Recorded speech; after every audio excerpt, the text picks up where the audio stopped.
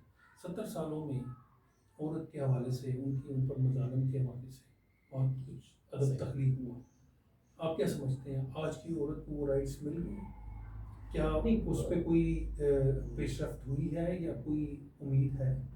دیکھیں اس میں کوئی شک نہیں ہے کہ یہ جتنی بھی ہیومن رائٹس کی، ویمن رائٹس کی جتنی بھی کیمپینس پولیٹیکلی چلی ہیں دنیا میں، ہمارے اپنے زندگی میں بھی ہم نے وٹنس کی ہیں اور ہم سے پہلے بھی جو ہوئی ہیں، ان کے اثرات. اور اب اس وقت جو کمیونیکیشن اور انفارمیشن کا جو دور چل رہا ہے، جو اویئرنیس ہے، وہ کمپیریٹیولی اس میں ایک ارتقا تو ہمیں نظر آتا ہے.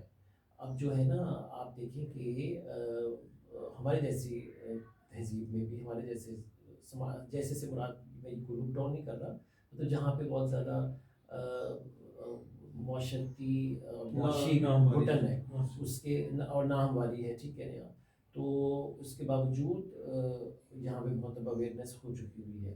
اچھا دوسری بات یہ ہے کہ یہ جو آپ نے تو نسائی ادب کی بات کی، میں سمجھتا ہوں کہ ادب کی کوئی صنف اس طرح جنس نہیں ہوتی کہ یہ عورتوں کا ادب ہے، یہ مردوں ادب ہوتا ہے نا، تو ادب ہے یہ جو بھی فن پارا ہے. اچھا تیسری بات یہ ہے کہ یہ جو عورت کی اصل میں یہ جو عورت کی جو مظلومیت یا اس کے ساتھ جو اس کو وکٹمائز کیا جاتا ہے، وہ مجھے لگتا ہے یہ کمزور اور طاقتور کی جنگ ہے. جو ہوتا یہ ہے کہ جو مضبوط طاقتور عورت ہے اس پر تو کوئی نہیں کر سکتا، جبر نہیں کر سکتا، ہوتا ہے پھر بھی ہوتا ہے. اچھا نہیں، پھر وہ جبر کرتی ہے نا، وہ جبر کر سکتے، بالکل یہ جینڈر کے پھر آ گیا اور یہ بڑا واضح ہے آج کل، تو یہ بڑا بہت واضح ہے، بہت واضح ہے. اچھا لیکن میں اس میں آپ کو بتاؤں کہ یہ ہم جتنے بھی یہ خاص طور پہ ڈیولپمنٹ سیکٹر میں ہم جتنے بھی یہ ٹرمز سنتے ہیں نا، یہ ہیراسمنٹ ہے اور یہ وکٹمائزیشن ہے عورت کے ساتھ، یا می ٹو جو ہے، یہ سب چیزیں ہیں. ہم ایک اربنائزڈ سیٹنگ میں بھی میں اور آپ جو ہے نا بیٹھ کے ہم یہ بات کر سکتے ہیں کہ یہ سوڈو باتیں ہیں یا یہ ایکسپلائٹ کی جا رہی ہیں یا یہ بھی سروائیول کا حصہ ہے. مطلب آپ کو فیکٹ بتاؤں، میری یہ اپنا فرسٹ ہینڈ ایکسپیرینس میں، مطلب مشاہدہ ہے، میں نے دیکھا ہے. جو فرسٹ ہینڈ ایکسپیرینس میں ایسے نہیں کہہ سکتا کہ میں لکیلی اور ان لکیلی میں عورت تو نہیں ہوں نا، عورت کی جیسا تو نہیں میں نے زندگی گزار کے دیکھی نا.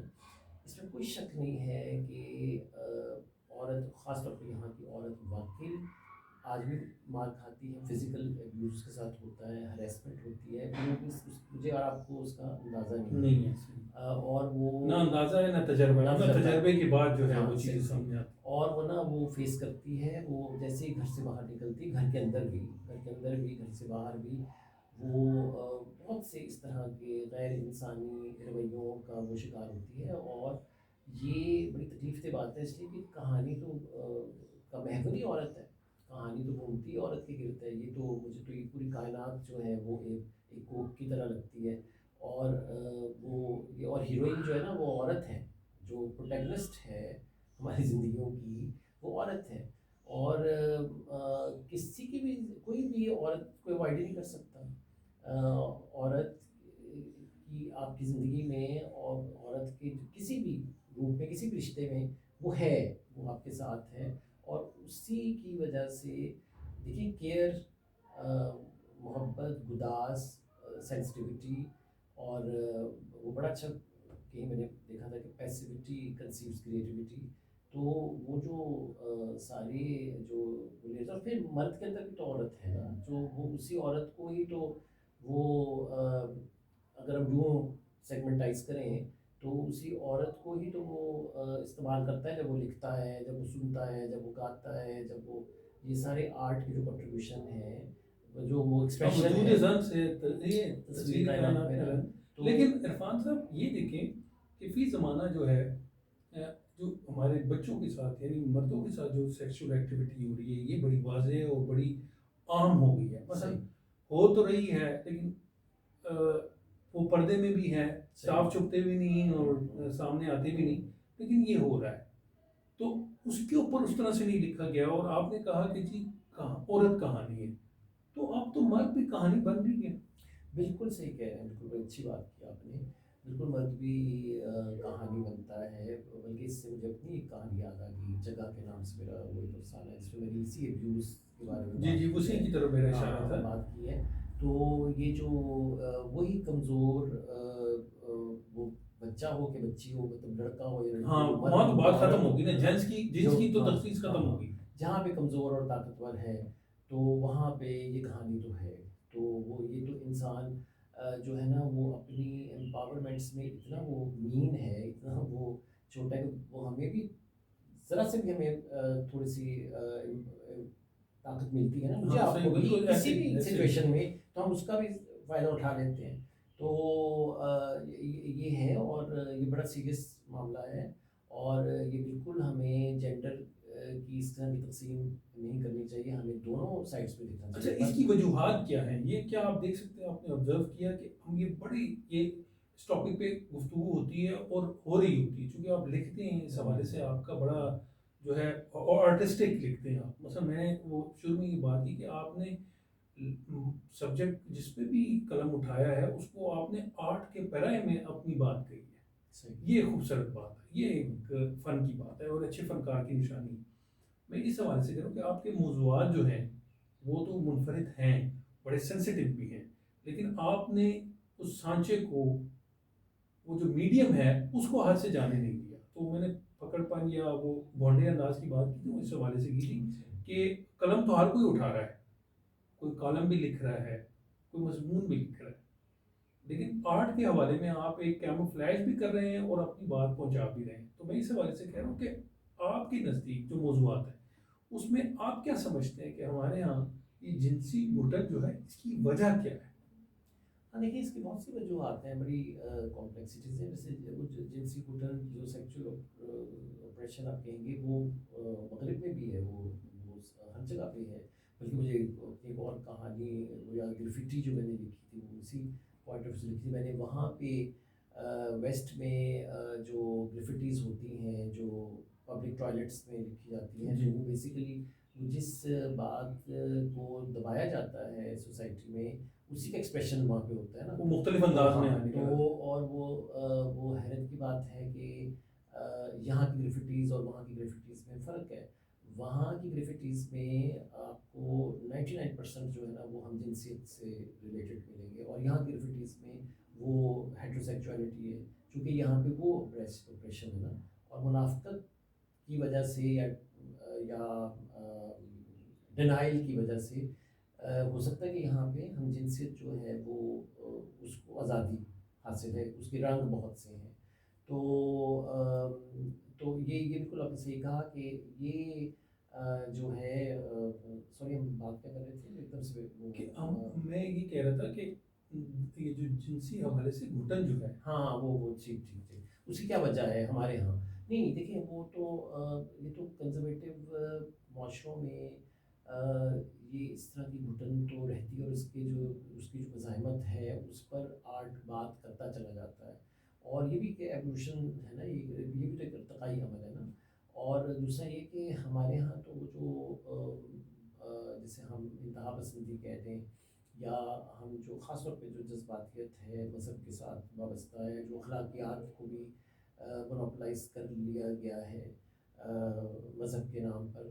تو وہ جو وہ ایسے پریشر گروپس ہیں جو ہمارے جتنی بھی تہذیبی ترقی کے راستے میں رکاوٹ ضرور بنتے ہیں. تو آپ نے بالکل صحیح کہا کہ ان موضوعات پہ بات کرنے کی ضرورت ہے، ان موضوعات پہ بھی لکھنے کی ضرورت ہے. بلکہ میں نے ایک ٹیلی ویژن کی ایک سیریز سجیشن بھی تھی کہ مرد کی بھی کہانی ہوتی ہے. جی بالکل. تو اور مرد بھی ظلم کا شکار ہوتا ہے، اور عورت کے ہاتھوں بھی ظلم کا شکار ہوتا ہے اور ہو رہا ہوتا ہے. بہت سے ہو رہا ہے بلکہ بہت سے مرد ہیں جو آف کورس وہ ہیں اسی طرح ہیں. تو اور یہ بڑی اچھی آپ نے اشارہ دیا، اس پہ لکھنا چاہیے اور اس پہ اور کام ہونا چاہیے، بلکہ اس پہ اب تو چونکہ وہ ڈیجیٹل ہے، ویژول ہے اور بہت انٹر کنیکٹیوٹی ہے میڈیمس میں، تو ان موضوعات پہ ہمیں یہ بات کرنی چاہیے، بڑی یونیورسل ہے یہ بات، اس کی ضرورت ہے۔ اور یہ ہاں یہ جو اس کی وجوہات ہیں ان پہ بھی دیکھیں، وجوہات کا اشارہ کرنے سے وجوہات ختم تو نہیں ہو جائیں گی، لیکن ان پہ بات تو کرنی چاہیے نا، وہ ڈائلاگ تو انیشیٹ کرنا چاہیے نا، کہ تاکہ وہ یہ اویئرنیس بھی بڑی امپورٹنٹ ہے۔ اچھا آپ یہ بتائیں کہ افسانہ تو چلے آپ نے لکھا، ناول یا شاعری کی طرف کبھی ہوا آپ کا؟ شاعری میں نے بہت ہی شروع تو میں نے کی شاعری سے تھا، اچھا کہانیاں بھی لکھتا تھا، لیکن شاعری یہاں پہ بڑا ایکٹیویٹی ابھی بھی ہے، ہوگی اور ہے بھی، لیکن جو ہمارا زمانہ تھا 80s کا، تو یہ سارے شاعر اپنے ہمارے جو دوست ہیں، اختر عثمان، طارق نعیم، وفا چشتی، سیدہ چشتی، شہدہ چشتی، جی تو مرحوم۔ رحمی، ہاں، اور ناصر اکیل، شکیل اختر، رفیق سندیلوی، یہ سب ہمارے دوست تھے، اور بڑی باقاعدگی سے ابھی بھی وہ مشاعرہ میرا خیال ہوتا ہے، گوشہ ادب کا، ہاں گلشن ہے نا، بالکل ہوتا وہ ہے، روایت ابھی تک ہے، اور وہاں پہ اور پھر لیکن آپ کی شاعری منظر عام پہ نہیں آئی ہے، آپ نے خود جو ہے دانستہ وہ ویسے ہوا کہ بہت اچھے شاعر تھے میرے زمانے میں بھی ہیں ماشاء اللہ، میرے دوست ہیں، بہت اچھا کہنے والے ہیں، تو مجھے لگا کہ ایسی بات نہیں کہ کمپٹیشن کی کوئی بات تھی، مجھے لگا کہ شاعری میں تو بڑا اچھا کنٹریبیوٹ کری، میں یہ بھی میرا کہنے کا مقصد نہیں کہ افسانے میں کنٹریبیوشن نہیں کوئی کر رہا تھا، وہ بھی یہ تو تھا ہی کہانیوں کا شہر، تو مجھے نا اصل میں بہت زیادہ انکریج کیا منشیات نے نا، میں ان دنوں ہلکا ڈرامے ذوق میں جوائنٹ سیکرٹری ہوتا تھا، تو میں جو منٹس لکھتا تھا نا اس کی کاروائی کی، تو اس پہ جب میں پڑھ رہا ہوتا نا تو پھر ادھر ادھر سے نا واہ واہ آتی تھی، وہ میں پتہ نہیں کچھ جملے ایسے آ جاتے ہوں گے، تو مجھے ہمیشہ پھر منشا صاحب کہا کرتے تھے کہ آپ کے اندر ایک اچھا کہانی کار ہے اور آپ کی نثر بہت اچھی ہے، تو آپ کہانی کی طرف آئیں، تو پھر انہوں نے اچھا وہ میں آپ کو بتاؤں کہ منشا یاد کیا بات تھی، بڑے وہ بہت بڑا نام بلا ہے شبہ بلا افسانے میں، شبہ۔ اور ان کا جو ہے نا اسلام آباد کی ادبی جو ماحول تھا یا ادبی جو زندگی تھی اس پہ ان کا بڑا کنٹریبیوشن ہے، ان کا بڑا انفلوئنس ہے، وہ جس طرح وہ ایک رونق تھے حلقے کی بھی اور باقی محفلوں کی بھی، اور وہ بڑا انٹر کنیکٹ اپنے آپ کو بڑا کنیکشن میں رکھتے تھے، بڑے رابطے میں رکھتے تھے، اور وہ ایک جیسے ایک اچھا پروڈیوسر ہوتا ہے نا جو ٹیلنٹ کو انڈرسٹینڈ کرتا ہے، تو اس طرح میں نے اپنی آنکھوں سے دیکھا، انہوں نے مطلب وہ بڑی اچھا، پھر اوپر سے ممتاز مفتی صاحب تھے یہاں پہ، مظہر الاسلام، کبھی جو ان کا لکھنے کا سلوک ہے، جو ان کی پرسنالٹی ہے، وہ اس کا بھی بڑے اثرات ہیں اس نسل پہ نا، بالکل تو ایسے یہ تو میں اکثر بات کرتا ہوں، یہ تین نیم جو ہے نا، ممتاز مفتی، مظہر الاسلام اور منشا یاد، اچھا ان کے آپس میں بھلے وہ ادبی حوالے سے وہ نہ بھی ایک دوسرے کو کے ساتھ وہ ان کی کوئی ایگریمنٹ کیا کہ ایک پیج پہ نہیں بھی ہوں، وہ الگ بات ہے، مگر تینوں کے پورا ایک ادارے کی حیثیت رکھتے ہیں، اور تینوں اداروں نے ابھی تک جو ہے ان کی جو فیضان ہے وہ اسی طرح جاری ہے، کسی نہ کسی حوالے سے۔ پھر یہ لوگ نا بڑے بڑے کائنڈ تھے، بڑے وفادار تھے۔ آپ نے پہلا افسانہ حلقے میں کس سن میں پیش کیا؟ ہاں یہ میرا خیال ہے یہ ڈیفینیٹلی 80s کی بات ہوگی، 84 85 86۔ دیکھیے رانا وحید ہمارے دوست ہیں، میں ان کا ضرور تذکرہ کروں گا، یونیورسٹی میں پڑھتے تھے، یہ میرے سے تھوڑے سینئر تھے، تو یہ لکھتے تھے نا، افسانہ لکھتے تھے، تو یہ یونیورسٹی میں میں شاعری واعری کرتا تھا، تو مشاعروں وغیرہ میں، تو اور یونیورسٹی ایک میگزین ہوتا تھا، اس میں میں نثر میں بھی لکھتا تھا، کہانیاں بھی میں لکھتا تھا، تو لکیلی مجھے اس سے بھی پہلے پیچھے چلے جائیں تو سر سید کالج میں جب میں پڑھتا تھا تو وہاں بھی مجھے اصل میں اساتذہ بہت اچھے ملے نا، دیکھیں یہ عرفان صدیقی، وہ سیاسی حوالے سے جو بھی ہمارا اس وقت جو بھی آئیڈینٹی ہے، مگر وہ ایک استاد ہے، بہت اچھے شاعر، بہت اچھے نثر نگار، کیا طاقت، بڑے استاد ہیں وہ، اور جلیل علی، ان کو ان کی دعا ہے کہ ان کو صحت زندگی سلامت رہے، تو پھر جمیل ملک صاحب ہوتے تھے، رشید امجد وہ ہاں میرے استاد تھی. اچھا ہاں آپ یہ سارا محبت ہے ان کے ساتھ. تو کام کرتا تھا میں, میگزین کا ایڈیٹر ہوتا تھا. فاروق علی شاہ صاحب کا میں نام ضرور لوں گا. وہ بہت بڑے استاد تھے. ابھی 2 سال 3 سال پہلے وہ رخصت ہوئے. اچھا ان سب اساتذہ کے ساتھ آپ یقین کریں کہ میرے نا رابطے رہے. بعد میں بھی نا میں یونیورسٹی بھی چلا گیا. تو پھر جب یونیورسٹی آئے اسلام آباد آیا تو پھر یہاں پہ یہ ماحول تھا. تو یہ بڑا کہانی کا احمد داؤد ہوتے تھے اور اجاز رائی اعجاز رائی کا سارا. ہاں ہوتے تو بڑا مزے کا.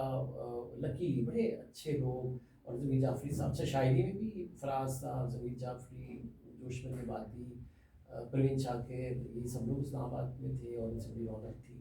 تو یہ سب انسپریشن بنے. میرے اپنے جو ماموں تھے خاقان خاور, وہ ایک طرح سے وہ تو فیملی میں تو ہوتا ہی ہے نا, وہ ایک مینٹورشپ بالکل ایسے ہوتی ہے. وہ بڑی محبت کا رشتہ تھا. تو وہ بھی مجھے بڑا گائیڈ کیا کرتے تھے. وہ مجھے بڑا انکریج کرتے تھے افسانے. پھر فنون میں چھپنا شروع ہوا اور عراق میں, علامت میں, تشکیل میں. یہ ادبی رسالے اس زمانے میں اب تو کم ہیں. تو ان چیزوں نے گروم کیا نا, ان چیزوں نے انکریج کیا. یہ ابتدائی درس گاہیں تھی نا, یہ گائیڈ لائن جو ملتی تھی. جیسے منشا صاحب نے کہا, ہمیں بھی جو ہے منشا صاحب نے نیو کمرس کو منشا صاحب جو ہے بہت زیادہ انکریج کرتے تھے, ان کو اپریشیٹ کرتے تھے. اور مجھے یہاں مینشن کر رہے تھے کہ جنگ اور نوائے وقت کے جو ادبی صفحات تھے, اختر ایمان ہوتے تھے نوائے وقت کے, اور مذہب اسلام جنگ کا وہ رچ پیپر تھے اس زمانے کے, بہت رچ پیپر. اس میں ہم چھپتے تھے اور اس میں بڑا وہ چھپتے تھے تو بڑا ایک وہ ایک ڈریم ہوتا تھا کہ کوئی چیز چھپ میں جائے. آپ کو بتاؤں کہ مجھے یاد ہے کہ پنڈی میں ایک براڈ وے بیکری ہے, مجھے اس کا نام ہے, جہاں پہ شیخ صاحب ہوتے تھے. شیخ صاحب کی بڑے پڑھے لکھے اور کیا پرسنالٹی تھی. ان کے جو والد تھے نا, تو مجھے یاد ہے کہ میں اس زمانے میں اپنی والدہ کی براؤن بلڈ ڈائبٹیز تھی نا, تو وہ وہیں سے ملتی تھی. تو میں اسلام آباد سے وہاں جب جاتا تھا تو میں ضرور جاتا تھا وہاں سے براؤن بلڈ لینے. تو میں جب وہاں جاتا تھا تو کاؤنٹر پہ جاتا تو شیخ صاحب مجھے پوچھتے تھے, بھائی آپ کی غزل نہیں چھپی؟ تو میں اتنی خوشی ہوتی تھی, میں حیران تھا کہ یہ غزل پڑھتے ہیں. ان کو پتا تصویر بھی چھپتی. ہاں صحیح ہے. تو وہ ایک طرح بڑی فینٹیسی تھی میڈیم تھا نا. تو پھر مرکز اخبار تھا, اس میں بھی اس کا بھی ادبی صفحہ, ان ادبی صفحات کی, ادبی جرائد کی بڑی اہمیت تھی. وہ دور بھی ہم نے تھوڑا سا دیکھ لیا جو ہم لکی ہیں. تو ابھی اصل میں کمرشلزم کی وجہ سے مہنگا بہت ہو گیا. ابھی بھی ہیں ادبی رسائل چل رہے ہیں. آج جو ہے کراچی سے جو چھپتا ہے وہ ایک بہت بڑا کنٹریبیوشن ہے. ابھی بھی اس وقت بہت سے جریدے ہیں جو چھپ رہے ہیں, لیکن وہ ایک ساری ایکٹیویٹیز جو انرجی ملتی تھی. درست, بالکل درست کہا آپ نے. اچھا آپ مجھے یہ بتائیں کہ آپ ناول وغیرہ کا کوئی سلسلہ؟ بالکل میں ناول پہ ان دنوں کام کر رہا ہوں, اور وہ اردو ناول بہت اچھے اچھے ہمارے دوستوں کے ابھی بھی آئے ہیں, ہر سال آتے ہیں. دیکھیں کام تو ہو رہا ہے, کنٹریبیوٹ تو لوگ کر رہے ہیں, اور جو ایکسکلوسیوٹی ہے آڈینس میں وہ ہمیشہ سے رہی ہے. کلاسک سے مراد ہے کہ جو ادب عالیہ یا سنجیدہ ادب جو ہوتا ہے اس کی آڈینس پاپولر ادب کے مقابلے میں کم ہی ہوتی ہے. تو وہ آج بھی ہے, اور نئی نسل میں ہے یہ رجحان. میں حیران ہو گیا تھا لاہور لٹریچر فیسٹیول میں گیا ہوں, تو وہ اس کے بارے میں یہ امپریشن ہے نا کہ وہ ایک تو ہے کہ انگریزی ادب سے زیادہ ریلیٹڈ ہے, اور دوسرا یہ بھی لوگ سمجھتے ہیں کہ وہ سوڈو ہے, بڑی کوئی ایلیٹ کلاس کی چیز ہے. تو ٹھیک ہے, ہم سب اس بات کو مانتے ہیں کہ وہ 5 اسٹار ہوٹل میں وہ ہو رہا تھا جو بھی ہے, مگر ایک بڑی کلچرل ایکٹیویٹی میں وہاں پہ لان میں کھڑا تھا. تو ایک گروپ آف ینگ اسٹوڈنٹس کا آیا, لڑکیوں کا, وہ سب دیکھنے میں انگریزی ادب کی, انگریزی پڑھنے والے بچے بچیاں تھے. تو ان کے ہاتھ میں میری کتاب تھی, وہ انہوں نے وہاں سے کسی اسٹال سے اٹھائی تھی, اور پھر وہ مجھ سے سائن لینے آئے تھے. تو میں وہاں پہ وہ کوئی کافی شافی لینے کے لیے وہاں کھڑا تھا. تو میں بڑا حیران ہوا, اور پھر میں نے ان سے یہ دریافت کی کہ آپ نے یہ کیسے پہچانا کہ میں یہ کھڑا ہوں. تصویر تو چلو دیکھ کے یوں تھوڑی ہوتا ہے کہ اچھا آئے ہوں گے, پرانی تصویر ہوتی ہے, مگر وہ سم ہو وہ ان کو ان سب چیزوں کا پتہ تھا, ان کو شوق تھا, انہوں نے بہت سے میرے دوستوں کو پڑھا ہوا تھا, اور وہ شوق رکھتے ہیں. اس کا مطلب ہے کہ ابھی میں یونیورسٹیز میں یونیورسٹی پڑھاتا ہوں وزٹنگ فیکلٹی میں, تو میں دیکھتا ہوں کہ وہ پوٹینشیل ہے, آج بھی ہے یہ ہماری نسل میں, اور یہ رہے گا. تو یہ اس میں ہمیں نا امید ہونے کی ضرورت نہیں ہے. درست ہو گیا. اچھا اب ناول آپ کا جو ہے وہ کیا اب وہ ابھی انڈر کنسٹرکشن ہے، ابھی وہ لکھ رہا ہوں، اس میں بھی کام. اچھا دیکھیں ناول، اور پھر خاص طور پہ آج کے دور میں اگر آپ نے، پہلے بھی ایسے ہی تھا، بڑی بہت سنجیدہ، بہت بڑی ذمہ داری ہوتی ہے ناول، پورے اپنے عہد کو آپ نے ڈاکومنٹ کرنا ہوتا ہے، یا اس ایک سرٹن موضوع پہ جو آپ کا عہد ہے اس جو آپ کی کینوس کرنا ہوتا ہے، تو اس میں ایک ریسرچ بھی انوالوڈ ہوتی ہے، اس میں ٹریولنگ بھی انوالوڈ ہوتی ہے، اور اس کی ایک کاسٹ بھی ہے، اس کی اکنامکس بھی ہے اب دور میں. تو تو افسانہ جو ہوتا ہے، میں یہ نہیں کہہ رہا کہ افسانہ